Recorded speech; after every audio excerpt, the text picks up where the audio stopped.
The show which you are about to listen to is an account of the tragedy which befell a group of close friends, in particular, a tight-knit band of employees from a small, local horror marketplace.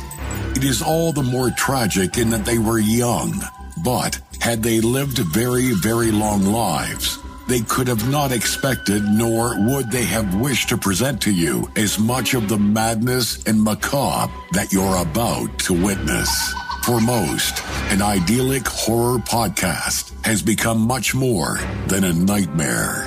The banter that is about to unfold will most likely lead to one of the most bizarre crimes in the annals of American history. Welcome to Terror Traders Creepcast.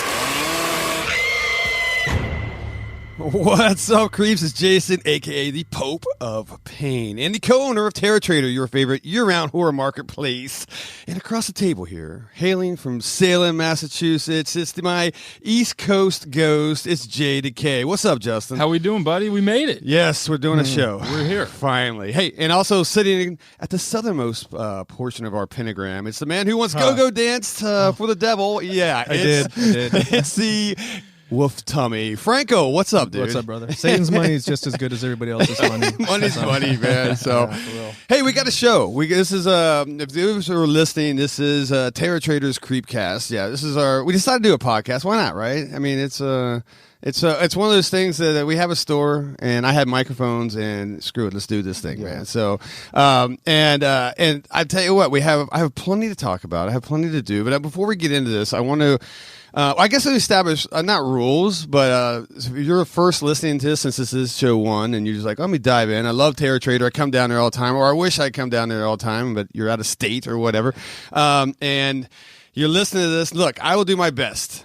I guess all of us will do our best to be as PG as possible, which is, it ain't fucking happening. I will tell you right now, I'm just going to dive in, guys. Look, we're going to have some fun, but if you're sensitive to stuff like that, this may not be the show for you, but we'll be nice. We'll have fun, man. So just want to throw that out there. If I drop an F-bomb, I apologize. Not really. So anyway, but good horror talk we'll have. So that's why I want to get it. Okay, so before we move in, because I have some questions today, but we got to get to know the guest, right? It's nothing. I always freaking hate when I go into a podcast. I have no idea who I'm listening to, you know? So we're going to dive in a little bit into our backgrounds in the horror world. I don't care, Jay, what you do for real life, but no, I'm just kidding. I know what you do. You work here. But I want to know kind of what makes you tick, right? What's in your deep little horror hearts, you know, and all that stuff. So, Jay, let's start with you, man. Bam, right off the bat. JDK, what got you into horror, dude? All right, guys. So first and foremost, punk rock, music in general. Oh. Music brought me to the world of horror. Okay. Walking around the streets of Salem, you get to see you're privy to a lot of different images. Yeah. One being the Crimson Ghost, which doesn't matter if you fucking listen to the Misfits, you know who the Crimson Ghost is. Yeah. You know that school. It's funny you actually say that, because a lot of people don't know that the Misfits ripped off that actual, I guess their logo, right? The Crimson Ghost is a movie from the 40s, and it's like I don't know, it's like a thriller. It's not even a horror movie, really, you know? So, but he was a really rad-looking dude, and the Misfits were like, oh, yeah, shit, yeah, we're going to take this. And I think the copyrights ran out or something, so... Public domain or something. Yeah, right. But then, you know, now if you try to steal their logo, the Misfits logo, they'll sue the shit out of you. But anyway, I'd say it worked out for them. It did. That was smart, because it's very iconic. It was a cool freaking logo. So, yeah, the Crimson Ghost, man. Right, yeah. So, seeing that ghost...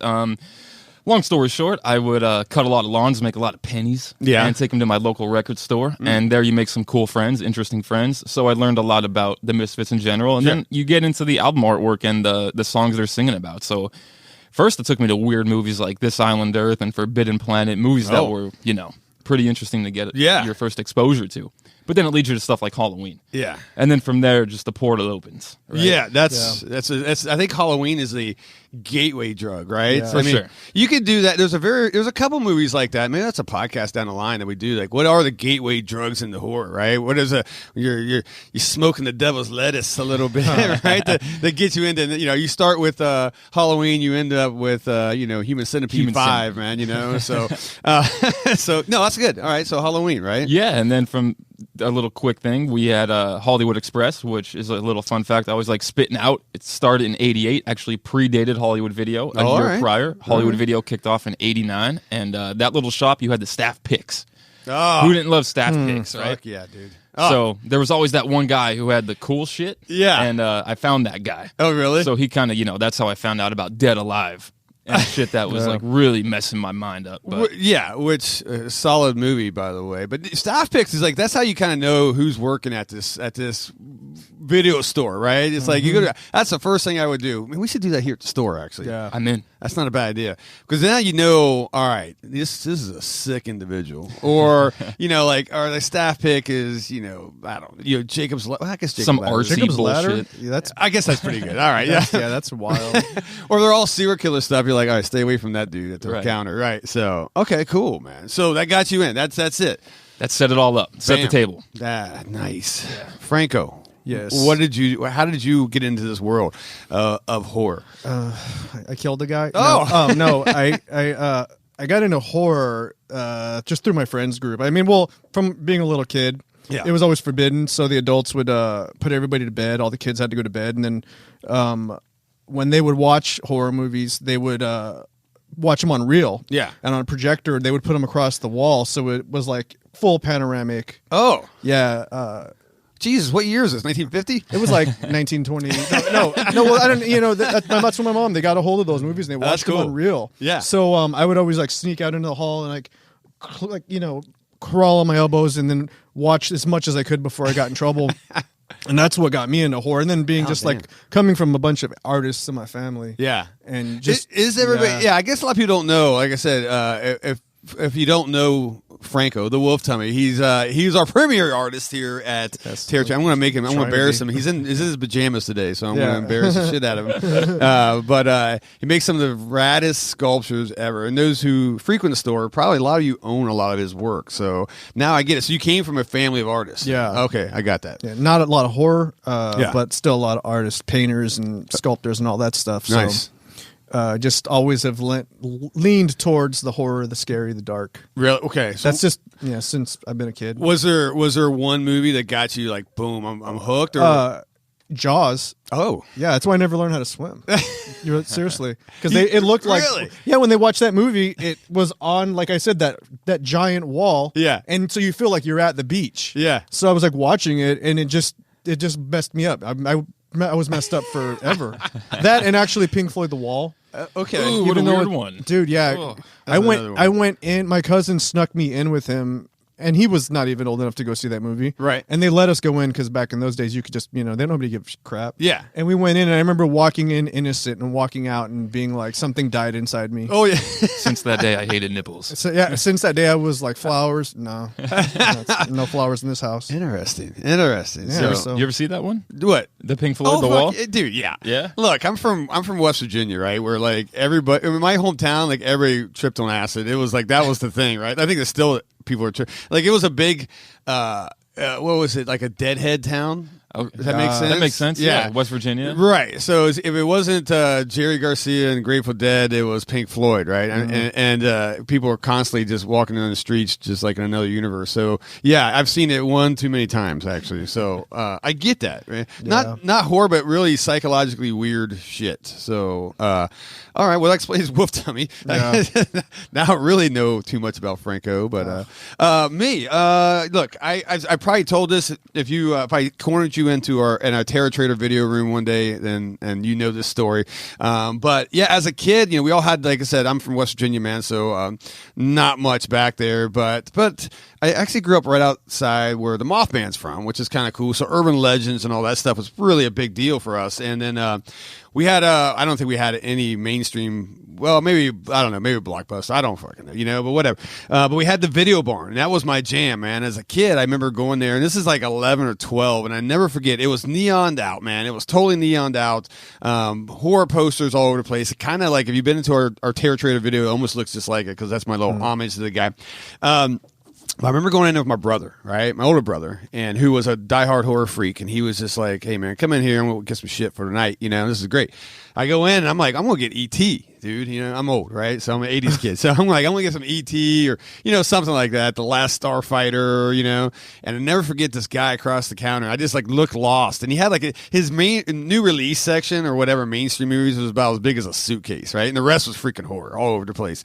And he was sitting there looking at me. And he knew a sucker. He's like, I got this kid. He's like, come here, kid. He's like, I know you want to look at E.T. And I'm like, hell yeah, dude. This is all. He goes, check out Texas Chainsaw Massacre. And he hands me the box art. And I'm like, oh my God. And my brother, look at my brother, and I was like, can I do? He's like, yeah, let's do it. So he grabs it, and then we take it home, you know, VHS, throw it in, and I'm like 12 maybe at this point. I'm done, dude. I'm like, what? Yeah. You know, I was like, I don't want to see any other movie besides horror now, you know, and it shocked me. And it was just like, okay, you know, that's when let's dive into part 2. Let's dive into all this stuff. Yeah. So that day on, man, I have been hooked, and I think it's always been a dream here to own a store, right? A horror store. It just took me another 30 years to figure it out how to do it. But yeah, anyway, so that's it, man. That's why I got into it. That guy, I think he's long gone dead now, which is, you know, rest in pieces, dude. You know, you got me into horror. Now look what you did. Look what you did here. If you go into Terror Trader, Jesus, okay. So he should have a tribute space on the wall. Oh, we should, man. Yeah. Oh, like a large Marge, like on Pee Wee Herman, right? I should have a little thing up on the wall, man. The dude, I didn't even remember his name from the Video Barn. Yeah. The Video Barn. Yeah. Man, when you're 12 years old and you're seeing a girl get put on the back of a meat hook, where do you even go from there? You're 12 years old. You've just I tell you exactly where I went. I went into the next thing I can remember renting was Bad Taste, right? So so there you go. It just went. We just dove deeper and deeper into weird shit, man. So, but yeah, so that's what got me. That's what I mean, and that's something that, like I said, I've loved horror ever since, man. The genre. And I think the cool thing about horror is there's 700 freaking subgenres, right? I mean, you could go anywhere with this. You know, hey, I don't like body horror. I don't like people popping weird pussets or whatever. But I like psychological horror, or I like this, you know, this and that. And I think there's something for everybody in horror. So, Vice, when you go to a romantic comedy, it's just romantic comedy, dude, right? I mean, that is probably the worst film genre for me. So, but, you know, anyway, so that's where I'm at. So, okay, so we kind of know what we got, how we tick here a little bit from each other, man. So, but here's how I want to start ask you one thing. What do you hate about horror, man? Well, you know, you can't just love everything, right? There's got to be something that you're just like, I can't take it. I don't, this is something I wish they'd leave out of our genre. I'll lead off with you, Franco. Me? Yeah. What do you hate about horror? What I hate about horror now is CGI used in horror. I don't like any CGI used in it at all. Well, why? I mean, I don't understand. Like I said, if you go do give me like an Alien or Event Horizon, right? We got spaceships and shit. Yeah, totally get that. All right, or even. Well, all right. What did Jason Goes to Space? Was that CGI a lot? Was that practical effects? I think they used model work. Oh, okay. Yeah. Yeah. So, but I don't understand why they have to go there. And I know, like recently, and the new Texas Chainsaw Massacre, dude, right? They had a lot of. It was good CG, but like I went back and rewatched a lot of these scenes. And I'm like, that's CG blood, bro. That's you know why? I don't understand. It's a slasher, right? It's a slasher, man. I don't understand. Why would they do that, though? I don't understand. You're from the effects world like that. Is it a money saver? I think it's, you know, and a lot of times they do film that stuff like Callie said, you know, and then they go over it with CGI. A lot of times it's just people that aren't even fans of horror that call the shots. Oh. And they watch, you know, the dailies or they watch the movie and then they're like, I don't like this. And they just go over the work that someone did with CGI. I don't know if that's the case with this last movie, but that happens a lot. I mean, it happened in that stupid movie. I mean, that movie with Will Smith with like that Omega Man remake. Omega Man, yeah. I didn't see that. It's just don't watch it. Pass. But wait until it comes on Sci-Fi and then just watch something else. Yeah.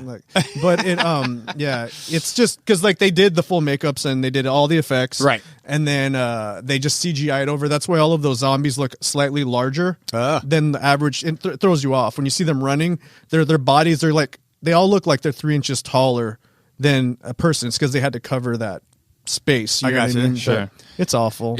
So we went to see the thing in theaters like a couple of weeks ago, right? And so we're revisiting it, and the practical effects in the thing are some of the best ever. Yeah. And in 2022, we're still churning out shit. Mm-hmm. And yeah, I don't understand that at all, actually. So, I mean, why would to me back in the day, right? I get back in the 80s. it's hard to do really good CGI. In fact, it's probably impossible, right? I don't think it existed. Yeah, maybe. Well, I mean, okay, Star Wars. Well, I guess that was model work. Yeah, it was right? model work. I think the first CGI that I know of was actually that young Sherlock Holmes. Oh, when he doing that stained glass window guy jumps down. Yeah, I think that was like officially the first CGI ever used in a movie. I didn't know that. Yeah. Okay, well then, all right. Well then, I just don't understand. Well, there's people that for a perfect example, Jay, your girlfriend Callie went to Tom Savini School of Makeup, spent what?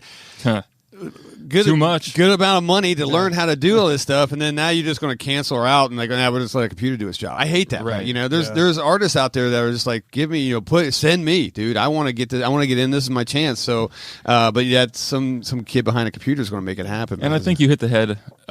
Saving a buck is probably what it all comes back to. Yeah.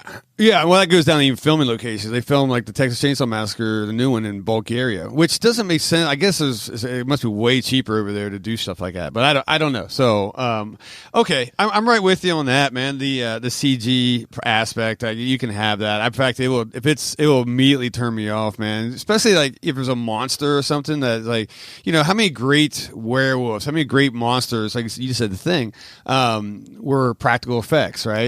And looked incredible. Right, looked great, and we appreciate the work, and now people have a chance to actually win awards for this makeup or, whatever, man. So sure. I just think it came right along with the time, though, of how fast can we just push stuff out, right? Yeah, true. As opposed to taking time, being methodical. And that's a good point. All right. Well, what about you, Jay? Talk to me. Yes. What do you hate about horror? Coming from a little bit of a different lens, I'm going to go with like gatekeeping and elitism. That's like usually involved in it. You know what I mean? Oh. And in a few different aspects, to be honest with you. So first and foremost, just sometimes like the hype machine, right? Right.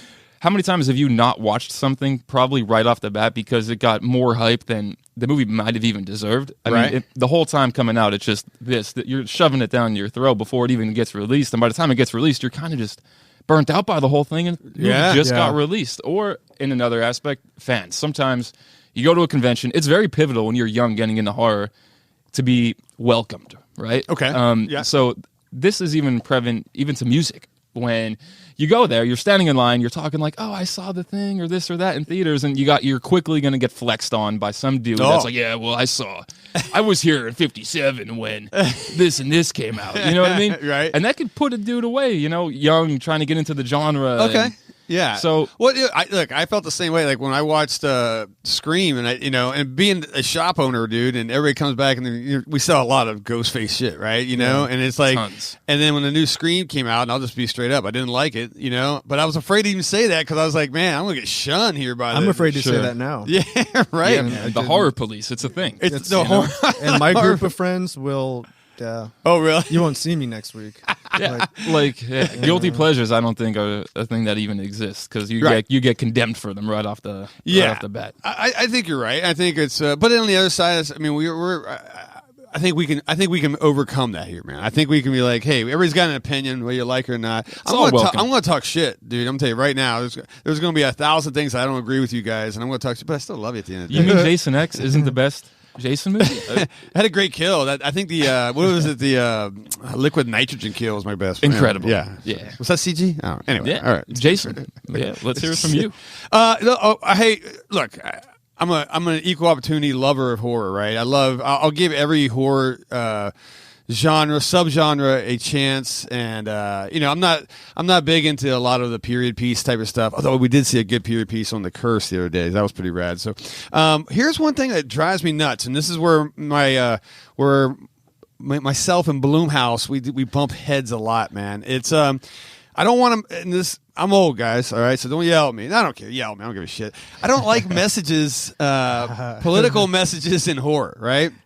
And now I know I can see everybody's eyes rolling, right? Yeah, it's like, oh, no. But here's my thing. All right, every time I turn on my phone, my phone's always fucking on. Every time I open my phone or I turn on the news or whatever, you're getting what? You're getting messages, right? You're getting the propaganda. Whether I'm not even gonna go what left, right, center, up, down, doesn't matter. You're getting all that, and it's like it's overwhelming. It's like, geez, horror. I just want to see people fucking die violently. And I don't know, maybe a pair of boobs every once in a while. I don't know, just throwing it out there, right? But that's what I want, right? And ask for much. Yeah, it's a simple formula, and it's like but when all of a sudden before that, I got to learn about, you know, whatever message you're going to put down, you know, hey, climate change or none of this would have happened. And I'm like, okay, thank you, I guess. And can we get to the killing or whatever, right? I mean, don't get me wrong. I mean, people, I know you guys out there going, hey, Jason, those who know me at the shop know I'm a diehard Troma fan.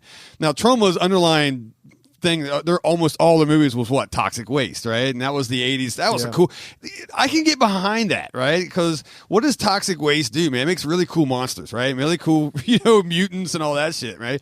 But because the ocean's rising a little bit, I don't get a cool monster out of that. Well, maybe you do. Maybe Godzilla. I don't fucking know. I don't, you know. But it's so anyway. So I'm not. Don't get me wrong. I'm not against. It doesn't mean I don't want him in my movie. Doesn't mean I don't believe in the. Hey, that's a good message. That's cool. But I just don't feed it to me, man. Give me death. Give me destruction. Give me double D's. Yeah, okay, whatever. Right. Give me just 80 minutes of just horror, and then I go back to the real world. So that's kind of me. So beat me up all you want. I don't care. No, man, it's your time out from the reality of life. Right? Yeah, is it not? I mean, well, yeah, I think that one thing that's gotten kind of crossed up there is that horror has always been escapism. Yeah.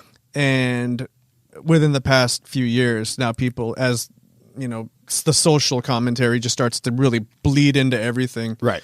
It's getting into the horror realm as well. Sure. Where it's like a lot of us go to see horror because we want to escape from, you know, real life. So you kind of don't want to have the things that you were just thinking about and worrying about in real life now in your escapism. 100%. So I love that. That's something that like, so, and there's some movies that, well, once again, you know, you can also go back, well, Night of the Living Dead had, you know, Romero films had, yeah, I get that, you know, a little social commentary, but to me, it was kind of subtle enough that I don't mind, right?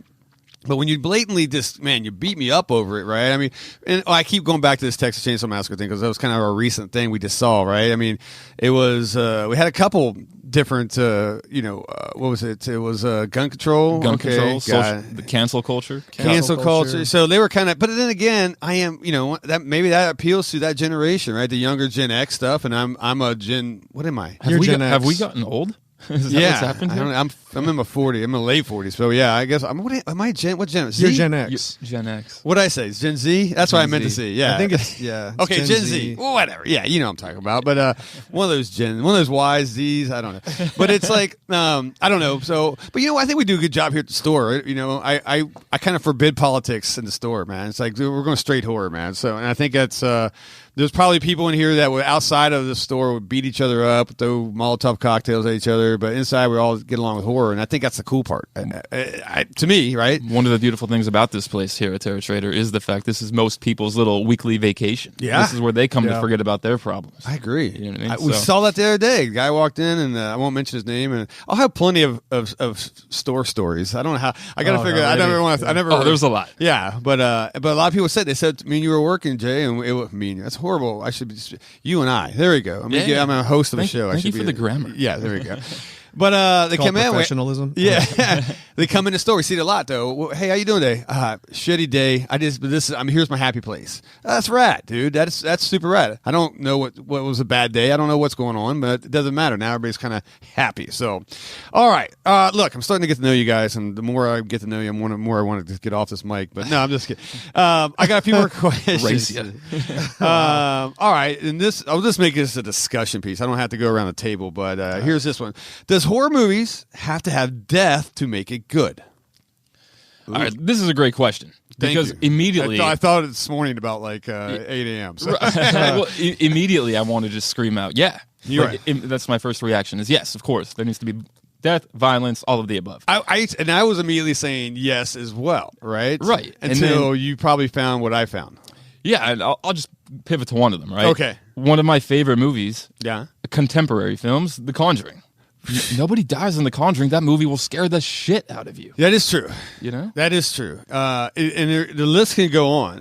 Poltergeist, the Amityville Horror, man, which is one of my all-time favorites as well. You know, no one dies in that. Now, there's the history of it. You know, you had, Defoe family, right? Dying and all that stuff. But Babadook is another one. No one dies in that. But I thought it was a good movie. I don't know. People, it's hit or miss. Some people hate it. Gina, my wife, hates it, man. She hates the Babadook? Oh, my God, man. I make her watch. Of course, like last night we watched House by the Cemetery, right? Which Classic. classic Italian. She hated that too. She's a snob. She's like a horror snob. So it's like when you find a movie she likes, it's like this thing's Oscar worthy, I guess. I don't know, man. But it's tough to please her. But yeah, Babadook. She thought it was stupid. I don't know why. I thought it was amazing, man. But I do too, and I don't know as far as Poltergeist goes. I mean, who doesn't love Poltergeist, right? Yeah. I mean, absolute classic, dude. Amityville Horror. Yeah, no deaths. Right. So, I mean, there's not a lot, I guess, that don't have death, but so that goes down to it. Is it a necessary evil, right? I don't know. What do you think? I think that I need death in my horror. I just do. going to take that. It's like color me shocked, Franco. I really, really do love Poltergeist. Yeah. I am not a big fan of The Conjuring. Really? I don't hate it. Yeah. Are we even friends? I don't. Okay, I hate it. No, I'm just kidding. I don't hate it. But it's like I know a lot about that couple, and I know a lot about their real history. So it's like I've seen, a lot of. So I already had known about them prior to the release of the movie. So I'm like, none of that seems to be like. Yeah. This is some like way. That's funny. Ed and Lorraine. Ed and Lorraine. Yeah. And then like how they're all like all of their relatives are like on all those shows. Yeah. So they've just repitched. They never say, "Oh, Ed and Lorraine are my uncle and my aunt." And, right. It's like right. Ghost this, ghost that. But so it's kind of like that. I looked at it through that lens. And if I could let go of that, I probably will like that movie a lot more. Yeah, I heard that too. I've heard some things about Ed that I didn't like. I've heard the rumor. Once again, I don't know what's true, what's not, and I do give hats off to those guys. I guess that's another. We can go down that rabbit hole one day on the whole controversy and the Ed and Lorraine Warren sagas and all that stuff.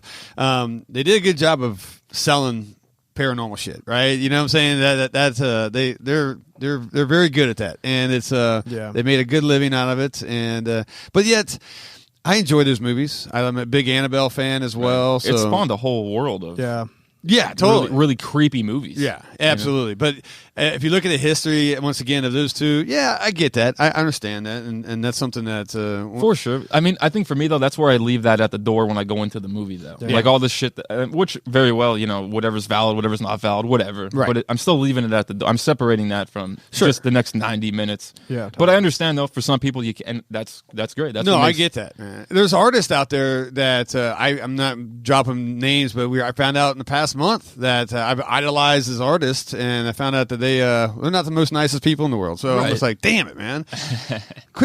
Never meet your heroes. There's a lot of that. Yeah. I bet you working in the industry, you see a lot of that stuff. Yeah, Franco used to, or he still does, I guess. You work in props TV, film, props, and he's always flying to other places to do cool stuff.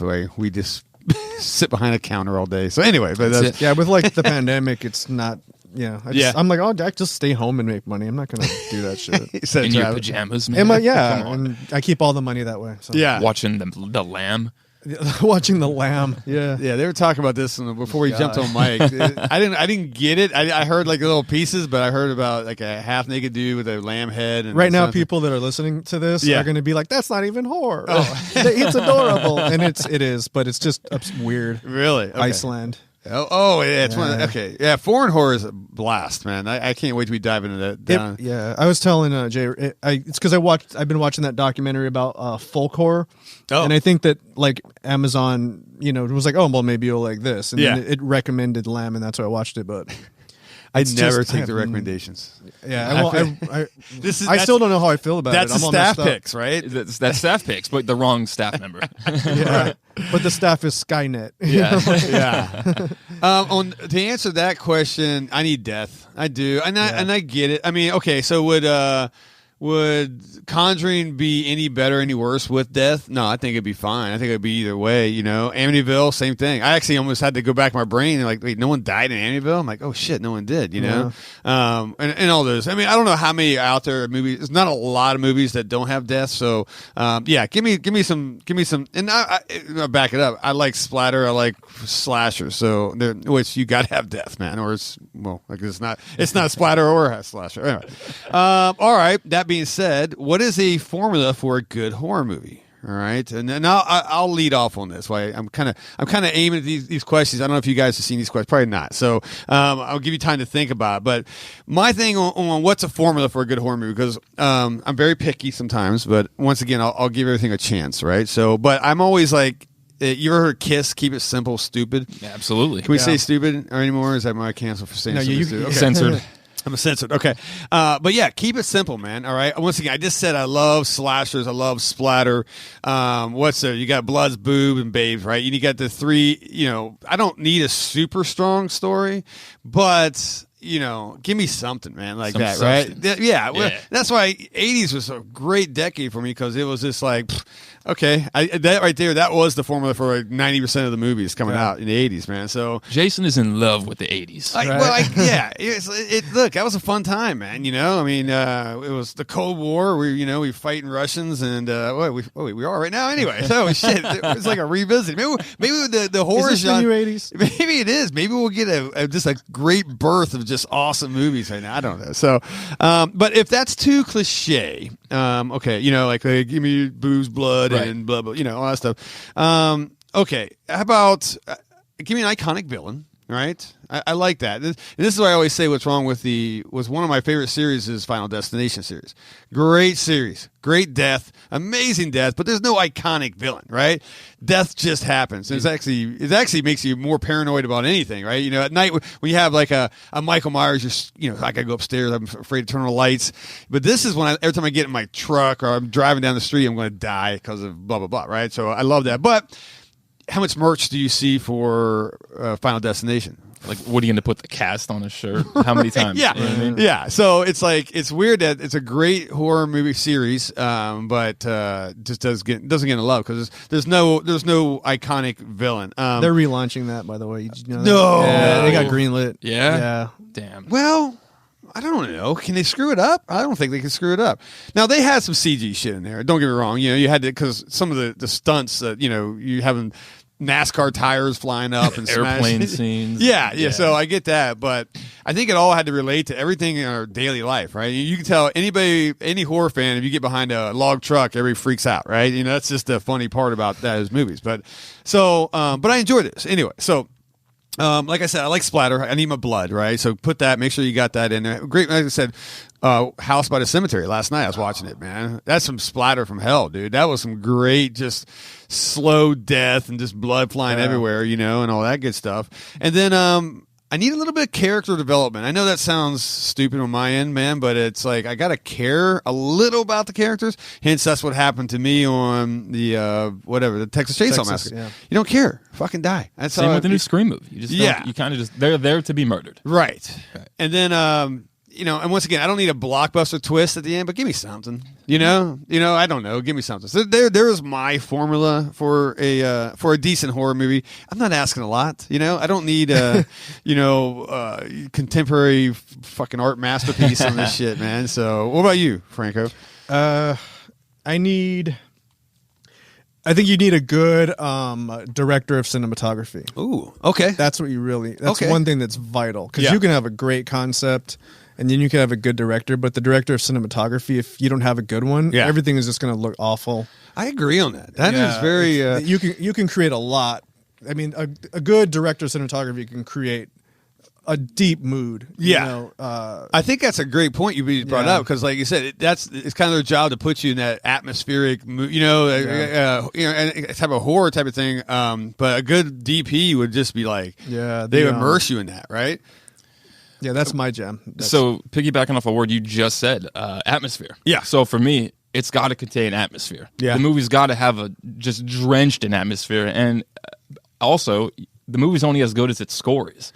The music's absolutely the soundtrack has it's pivotal to the movie itself. You're right, man. Great point, because I tell people all the time, it's like, hey, watch a horror movie without sound.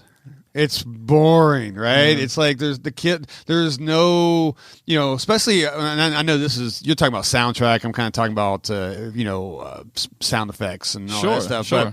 But all relevant. Yeah. But a jump scare without a piano strike or whatever, right? Or that tension building drone, pads of music coming up to it, man. It's like it's kind of like how we live our daily life, right? Just kind of walk around.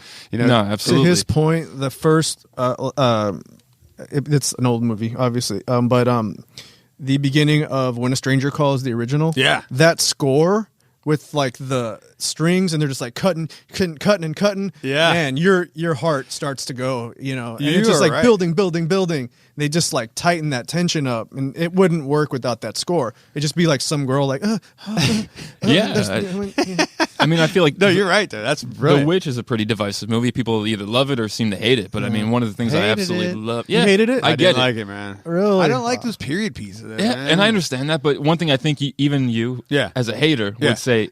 The music was super somber. Like it was. It evokes a feeling from you that was like uncomfortable, uneasy. You're going to bed feeling like fuck. Yeah.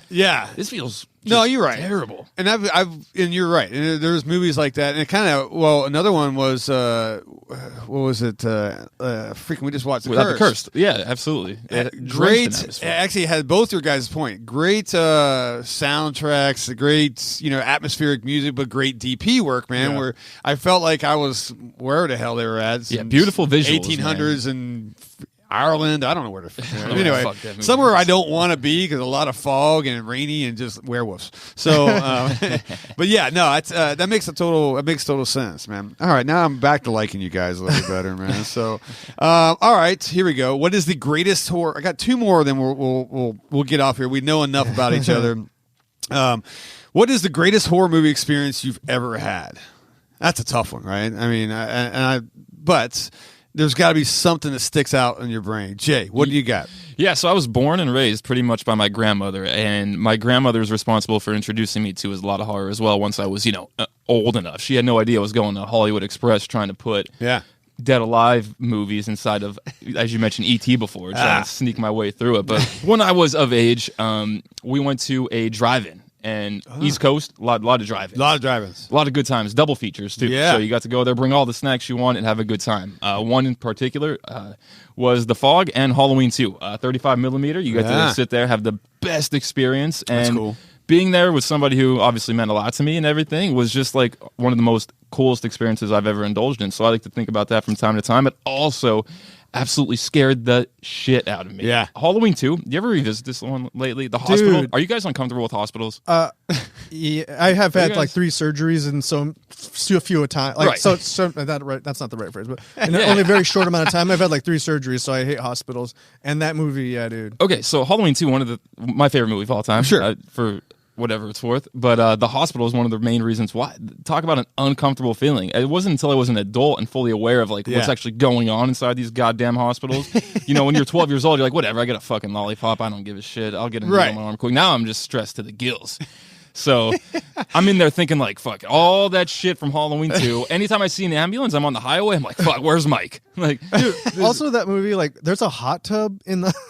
What is going on? Like that, like the hospital. There's like that was made. There's like a nudie hot tub. And that is like awesome. All this, and dude, when Michael walks, by the way, but when Michael, remember when he's walking and she finally gets in the hospital and they're like, okay, we're kind of safe, and he's walking, he never slows down. He's like busts right through that glass. Yeah. Holy shit. Yeah. Just didn't even pause. You just like, okay, yeah, that's not good. Right. So seeing that on the big screen. Right. Absolutely something I'll never forget. Yeah, I never saw it on the big screen. I'm a little jealous on that one, man. Or The Fog on big screen. That's all right. I can see that. And The Fog, one of my favorite movies today too. I'm a big Carpenter guy. Yeah, pretty much like you with Texas Chainsaw and Franco with whatever the hell Franco's into. But, so The Fog, I didn't get at the time. The lamb. Yeah, Franco with the lamb. Oh God, I'm not going to live down the lamb. I was too young at the time for The Fog. So The Fog for me was just like a lullaby for me. I was just, couldn't care less. But, some pretty special memories at the drive-ins, which I think Jason, I think, could kind of. Yeah, I mean, I'll go next. Yeah, same thing, man. One movie that sticks out, and once again, I've seen 1,000 freaking movies, but it was another drive-in. And not just to piggy all back off yours, man. This is the Jungle Drive-In. I never forget. They normally show like during the week just porno movies, right? And as a kid, I always go like stick my up in the fence and try to watch. It was like They were showing pornos at the drive-in. Oh yeah, dude. Dude, you got to make that buck, dude, right? So it was Jungle Drive-In was known. Like I said, Monday through Thursday. Yeah, you had Devil Miss Jones. You had all these old school '70s like Deep Throat and all this stuff, right? And so you're like, as a kid, you're like, oh, so you creep up the back, try to look through the fence, like a little hole in the fence, you know. So you probably had a sun visor on your car before you even got to Arizona. That's true, right? You were already there, man. That's right. But weekends, Friday, Saturday, Sunday, that's when they throw the double features on. Forget it, sign me up. I saw Friday the 13th, Part 3 in 3D. I remember, never forget, back of a pickup truck, sitting there watching as a young kid too, you know, and just having, you know, those 3D glasses on, the shitty 3D that just, it didn't matter. It was just like, this is rad. And who knew at that point when I was watching it, this was the iconic movie that Jason got his mask and all that stuff, right? You know, and if you ever know the history behind how easy that was, just, oh, we need a mask. So this guy had a hockey player, he threw you know, one of the, I don't know if he was a production assistant. Somebody on that movie had a hockey mask, threw it on there. Oh, that looks good. Now it's, you know, one of the freaking, how much money they make off that freaking hockey mask, right? But it was cool, right? Watching like the arrow, the little what was it, the spear gun driving down to the eye, you know, all types of fun stuff like that. So that was kind of like, that was something that I stick in my brain. Well, until the day I die. You know, once again, I've seen 1,000 movies, but that one was like, whoa, that was right. I remember it was cold too, right? So you just like bundle up in a blanket, you know, and all that stuff. And being from Arizona, we don't get too much of that anymore. Or drive-ins, man, you know. So I miss a drive-in. I know we have one out here and in the west side or something. Yeah, there's one in the West Valley. Right, but it's like, I don't know. I haven't been to it. It's probably a different experience because of that, right? Like you said, you're chilly. You got blankets. There's like for sure different atmosphere. Oh yeah, all around me. There's cars rocking. You know, shit was going on. Man, oh yeah, you know. But I'm just like, I don't care. This is rad, dude. You know. So that was kind of like my thing. I think that was like, you know, it was my nostalgia. I mean, going back to the '80s, where you guys are totally gonna get sick of me talking about the '80s. But yeah, you know about that. But yeah, I don't know. Well, Franco, what about you, man? You got one? So I don't have like a movie. One thing that kind of reinvigorated though my like embrace of horror is my friends, like my group of friends that are all, because I was, you know, not taking art seriously as a career at all. And it wasn't sculpting, you know, I was just someone that drew. I didn't sculpt or anything like that. And then just befriending a lot of people in the business and then going with them and seeing the work that, you know, seeing them have to work so hard, and in particular for like the AMC, The Walking Dead thing, and they're like, you know, making, go right now, you got to make 12 zombies, do it, and they have like 30 minutes, you know, they can't not do it, they have to do it. Is that why you sculpt so fast? You learned that how to, because they're fast. This guy will knock out. They're like, go. Yeah, so you just have to go. For those of you guys that don't know, Franco does probably the coolest looking critters your eyes will ever see. Oh yeah. And how fast do you bang those things out, man? You do this pretty quickly, don't you? Yeah, I can get like 3 or 4 done in like about 6 hours. Oh my god. I can't even figure out. Oh my god. Okay, that's but I'm like, this is why. Like, I drink an energy drinks, and I don't. Actually, no, you can't see what he did. He just hold a bag of cocaine. Yeah, it's just actually this is why. Franco's Speaking got of the '80s. Yeah, right.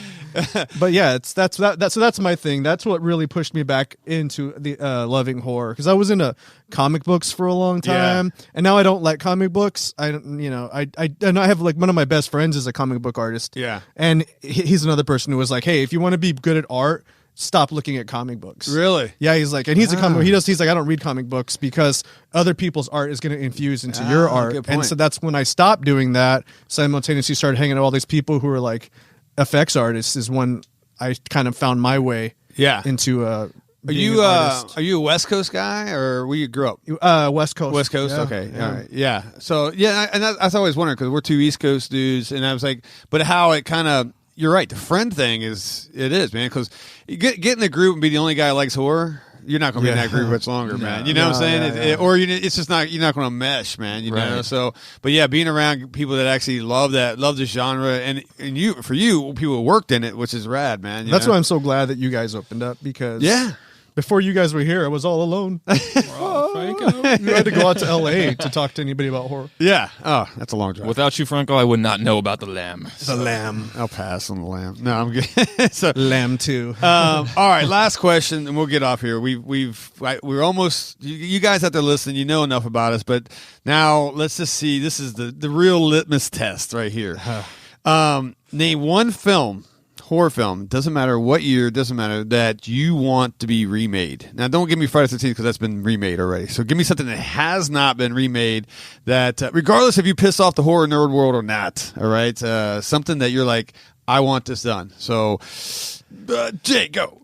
You go first, man. Killer Clowns from Outer Space. Let's just go from there. I'm just going to give you a big F you on that. Dude. Come on, man. You cannot redo that movie, man.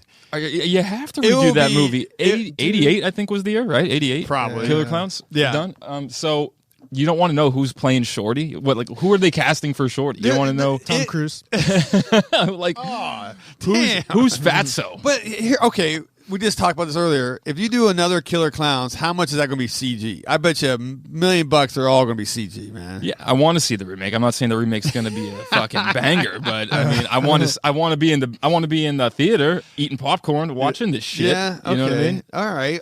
You put me through Texas Chainsaw 2022. I want to see some fucking Killer Clowns. That's the thing is Killer Clowns. I could very easily see that getting picked up by like Hulu or Netflix or something. And like then them doing it like a straight to release. Yeah, and then so you'll know it'll even be.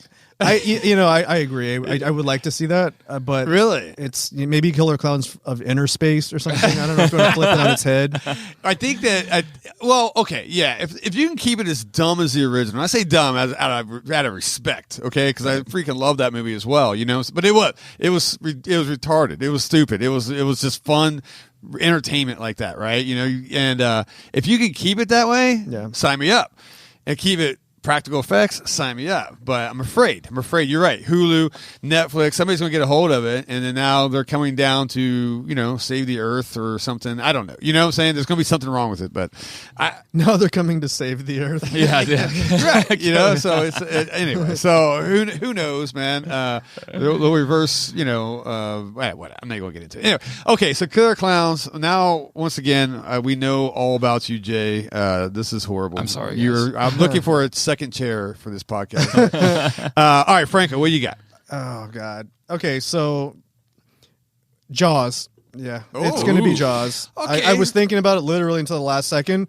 There's been 1,001 shark movies. There has. They're awful. They're all Too much bad. shark. How many Sharknadoes are there? Oh, I love. I think there's like 6. 11 and a half. I'm the guy raising my hand. I like Sharknadoes, man. No. There's 7, by the way. I think. Is there 7? Yeah. I've not seen. I mean, Jaws 2. Obviously, Yeah. you guys know that's like my Jaws. Yeah. But wow, you like to see it? Like I would like to see it redone. There's like some guy who did a CGI. Did you see that? No, he did. I He didn't, took. So there's like Jaws: The Revenge, so bad. But there's a scene where like the actor that was the son, the teenager, he falls in the water and he's like, and he's like swimming, and then they have like the fake shark coming at him, and it's just like clank, clank, clank. But some guy CGI'd over that and put a real shark in there. Oh, really? I mean, it's like a 20-second, 30-second clip on YouTube. But he did a really good job, and that movie's a piece of crap. But it made that really suspenseful. Yeah. So I'm like, man, if they can do that with that piece of crap, then if you redo Jaws,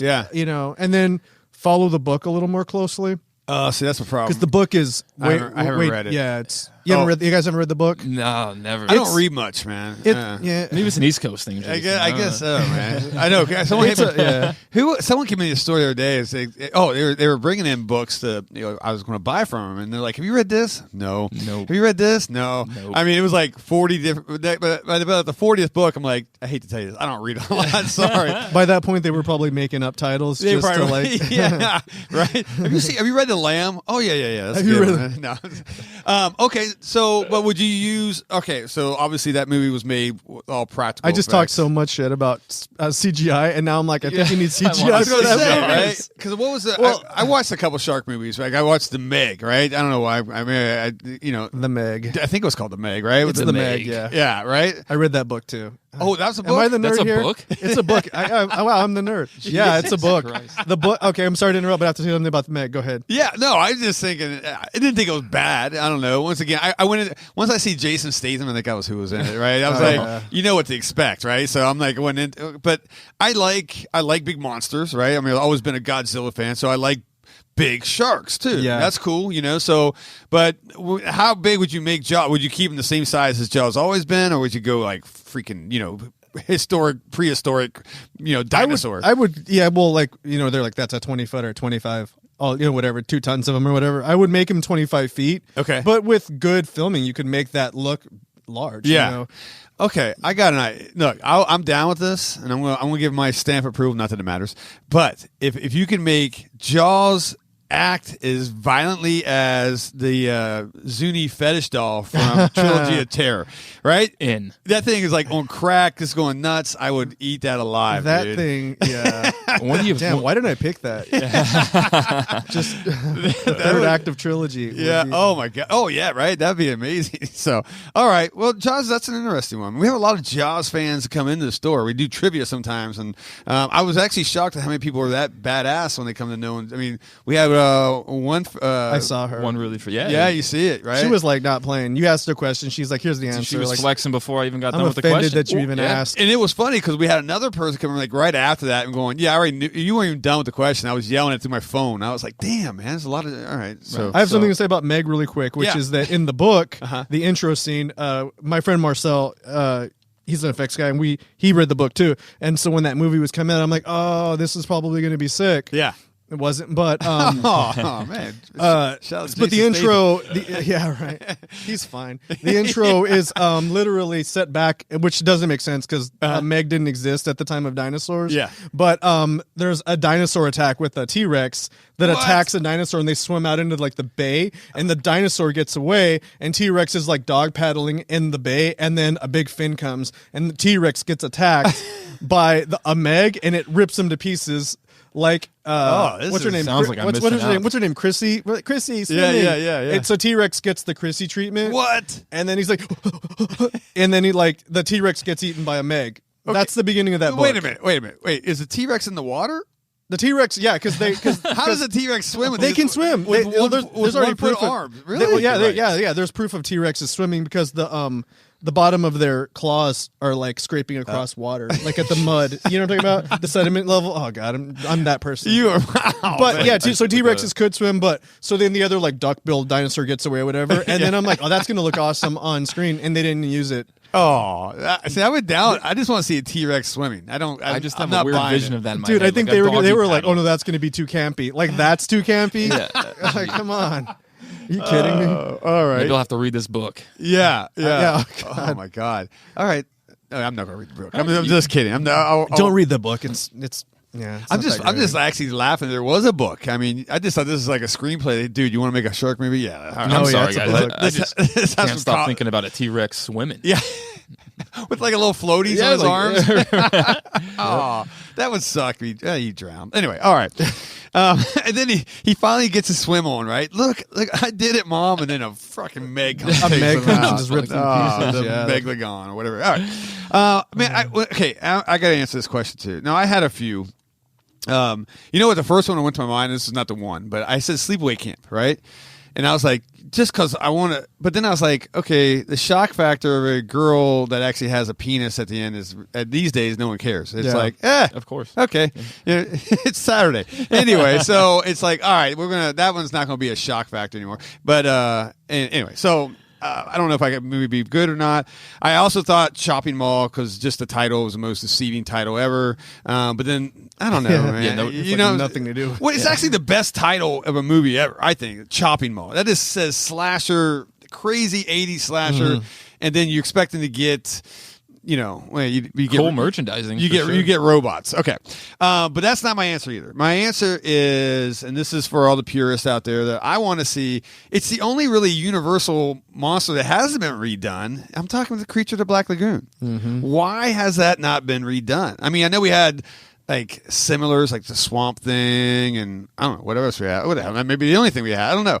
But why hasn't the Creature been redone? Frankenstein has 17,000 movies, right?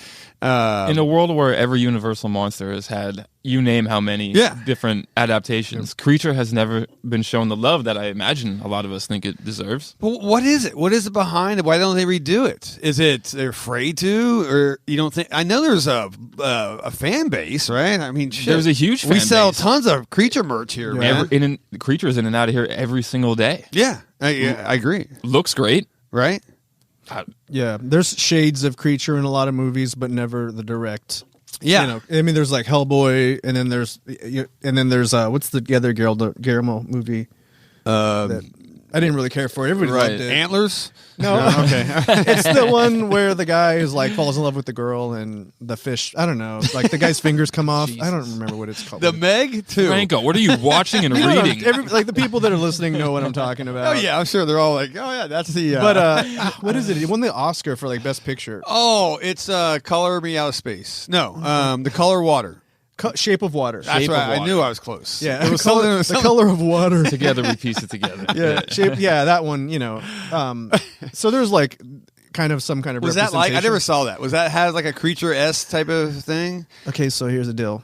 Like I'm friends, with Doug, Oh yeah. and he's the creature. Oh. I didn't really like that movie. Oh, he didn't. Oh, Okay, I guess our friendship just ended. Oh. Do you think You're actually thinking No, of Doug Jones? Like, listen to this. No, Like, he is good. Yeah. Oh, he's shit. gonna- Hey, Doug, he's what's gonna- but the thing is, like, it's I don't know. I just yeah. it wasn't my jam. Yeah. Oh well, yeah. I didn't see it. do you think not a lot of people really like the creature? Is that what we're saying I right think now? people love the No, I creature, think they dude. love it, man. I'm just like I said. I'm going off of what we sell at the store here, right? I mean, Yeah. there's the trick or treat masks fly out of here. Anytime there's a figure of the creature, he's gone. Yeah. We have a bunch of people who do art of the creatures. It's always gone out of here too, right? So I often wonder, though, Kelly and I have had this conversation a few times. How many people do you think have actually watched the creature? Probably that buy a lot of the merchandise. 20%. Yeah. That's kind of what I'm thinking. Right. So I just think it's I would probably say not- that on Frankenstein alone, right? Yeah? You go ahead. You tell me, right? How many? I mean, I could. Well, you can't poll anybody because everybody's gonna be like, "Oh yeah, I've seen it," right? But then you could question them about the movie, like, "Oh, wow, gotta go," you know. I want you guys to come in here and be honest with us throughout the week. Let us know. Like, Well, that's a good point, man. You know? I mean, and I bet you we had a customer come in the other day that was just like, "Oh man, my favorite movie is my favorite killer is Ghostface. I have everything Ghostface. I have tattoos. I have T-shirts, beanies, tattoos. And but then she blew our mind, and she goes, "I gotta be honest, I've never even watched Scream." What? And that's yeah, imagine that, right? So- sorry if you're listening. no, hey, whatever, man. I mean, people just like fandoms and all I that. actually stuff. kind of Absolutely. respect that. Yeah. She's that It's a much power move, commitment. dude. She was Dude, not ashamed Yeah, well, whatsoever. it's like Good at for this her. point, if she's not seen it, it's intentional. Right. It's Maybe like, what's on Scream? I gotta go. Yeah, She's my boyfriend's been I'm not trying. breaking my streak. yeah. My boyfriend's been trying to get me to watch it, and I understand that. I can't believe. I know when she said that, I was like, "Dang, that's kind of gangster." Actually, is man. Super gangster, man. Power move. Yeah. So, once again, I would say probably 20% of the people that buy creature stuff actually seen the movie. The rest are just like, "That's a cool monster, man. I'm down with that." Right. And at the end of the day, hey, if it makes you feel good, then buy a creature mask and wear it naked around the house. I don't care, man. You know, go swimming with it. Please come in that's and buy the creature man. That's like a Tuesday for Franco. That's right. It's like, Just- dude, that's easily. Actually, it's Franco right now. It's Yeah, you yeah. guys can see Completely. this. This is weird, man. But all right. Well, there you guys go. All right, we ran our mouth for an hour. Wow, that went quick. Okay. Really? Yeah. And I hope we have anybody still listening right now. Poisoned But- your ears. Yeah, we definitely poisoned your ears on this. But now you know what you got. You got who you have behind the mics here. When you walk in, well, you don't always walk in to see Franco. That's kind of like a treat, man. Yeah, right? yeah, Franco He's is like definitely a treat. he gets flown into the Terror Trader by a special helicopter every once in a while, man. I have to But- reevaluate myself now because Yeah, yeah. I came in thinking like I'm going to be the cool edgy one, and now I'm like, oh, I'm the guy that reads the books that people are like, yeah, those books are stupid. Yeah, if you've seen Franco's car, it's got Meg stickers all over it. Oh, right. It's like- shout out to Jason Statham, man. Wow, That guy- man. I hope he does like Crank 5. I'm really excited about that. man. gosh. So, all right, guys. There you guys go. That's done. That's episode 1. Episode 1's always suck, but I thought this was nice. I thought it was fun. I think Yeah. I think you got to know us. We're going to jump into all types of different. There's no. Oh, by the way, there's no like pattern. There's no like, hey, every episode we're going to teach you something. In fact, you're probably going to get dumber every time you listen to this. But I hope you enjoy it though, and tell your friends. Tell your friends. That's how we're not doing this for anything else besides just to run our mouths and have fun and come by the store. And guys, don't forget to follow us on social media. Our accounts are. I think we're on Facebook, IG, and TikTok. There you go. I think it's all at Terror Trader. There may be an underscore, but you can just Google that shit, man, and figure it out, right? But we have some fun, and then of course, the Wolf Tummy. It's the Wolf Tummy. The underscore wolf. yeah, tummy. with a couple. Yeah, I was actually Wolf Tummy, and then somebody hacked me and they stole that name. What? Yeah, and then they used the name, and they said they were me, and they took a bunch of pictures of their feet, and they said that like that's me. It's not me. That's not me. I do take pictures of my feet. Oh, Of course you do. But yeah. I see. Go to Frank's OnlyFans. So get his feet for $3.99. I always wanted to ask Franco what Wolf tummy was, but I was always afraid to. Yeah, afraid to know. Maybe that's a podcast down the road. I can tell you, but then I'll tell you off the. Oh wow, this is an off the air one. Man. Yeah. It's like bonus feature. That's a VIP podcast shit right there, right? I lift up my shirt and there's like a wolf head. Oh my god, This happens to be I might not make it back for episode 2. Parasitic twin. Franco, you don't know he's got a big battleship tattooed on his chest. It's pretty rad, man. It's like, anyways. All right, so hit our social media, hit everybody, and then of course, Jay, yours is at Violent J. Violent J, 5 T's, T. Yeah, just all you gotta do is go to Terra Trader, and we tag all these guys, and it doesn't matter. Just have fun. Anyway, so and if you're in the Phoenix Valley, is that how you say this? Phoenix area? the Valley. The Valley. Yeah. Swing by the store, guys. We're in Chandler, so but it's fun time, man. So anyway, guys, I got one thing to say, and that is let's stay creepy.